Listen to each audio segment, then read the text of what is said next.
Medical college में छापा, 4 दलाल पकड़े गए। आपको बता दें कि आज जिला अधिकारी दिव्या मित्तल के निर्देश पर जनपद के विभिन्न कार्यालयों में निजी मुंशी और प्राइवेट स्टाफ की जांच के लिए सघन अभियान चलाए गए। इसी क्रम में महर्षि देवराहा बाबा मेडिकल कॉलेज में एसडीएम सदर विपिन कुमार द्विवेदी एवं सीओ सदर संजय कुमार रेड्डी के नेतृत्व में जाँच अभियान चलाया गया। संयुक्त टीम द्वारा मेडिकल कॉलेज परिसर में स्थित ओपीडी रजिस्ट्रेशन काउंटर का औचक निरीक्षण किया गया तो वहाँ पाया गया कि कुछ व्यक्ति संदिग्ध अवस्था में खड़े थे जो ओपीडी रजिस्ट्रेशन के लिए लाइन में लगे मरीजों से बातचीत कर रहे। बातचीत के क्रम में मरीजों को अन्य प्राइवेट अस्पताल में इलाज कराने हेतु बहला फुसला रहे थे और कह रहे थे कि हम आपका प्राइवेट अस्पताल में अच्छा इलाज करा देंगे और पैसा भी कम लगेगा। ऐसे 4 व्यक्ति संदिग्ध अवस्था में पाए गए। उनको पकड़कर उनसे पूछताछ किया गया तो अपना नाम पता बताने से आनाकानी करने लगे तथा कड़ाई से पूछताछ करने पर चारों व्यक्तियों ने अपना नाम व पता क्रमशः विनोद सिंह पुत्र स्वर्गीय बुद्धि सिंह पता गुडबाड़ बड़ी कॉलोनी थाना कोतवाली जनपद देवरिया, भोला सिंह पुत्र प्रभुनाथ सिंह पता पूर्वा चौराहा थाना कोतवाली जनपद देवरिया, रोहित कुमार पुत्र स्वर्गीय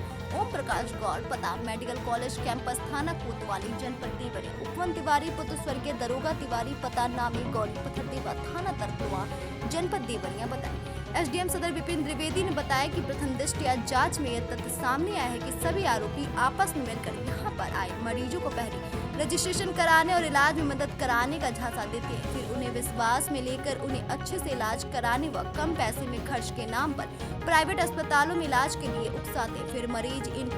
लोगों के बहकावे में आकर इनके साथ प्राइवेट अस्पताल में इलाज हेतु चले जाते हैं, जिसके एवज में इन्हें कमीशन मिलता है। इन चारों आरोपियों के विरुद्ध कोतवाली थाने में तहरीर दे दी गई है, जहां सुसंगत धाराओं में विधिक कार्रवाई की जा रही है। इसके अलावा एडीएम प्रशासन गौरव श्रीवास्तव ने डीआईओएस कार्यालय, डूडा कार्यालय तथा नियत प्राधिकारी कार्यालय का निरीक्षण किया। एडीएम वित्त एवं राजस्व अरुण कुमार राय ने बेसिक शिक्षा कार्यालय का तथा सीआरओ जेआर चौधरी ने उप निर्देशक कृषि कार्यालय का औचक निरीक्षण किया। बीएनवाई न्यूज के लिए देवरिया से मोइन खान की खास रिपोर्ट।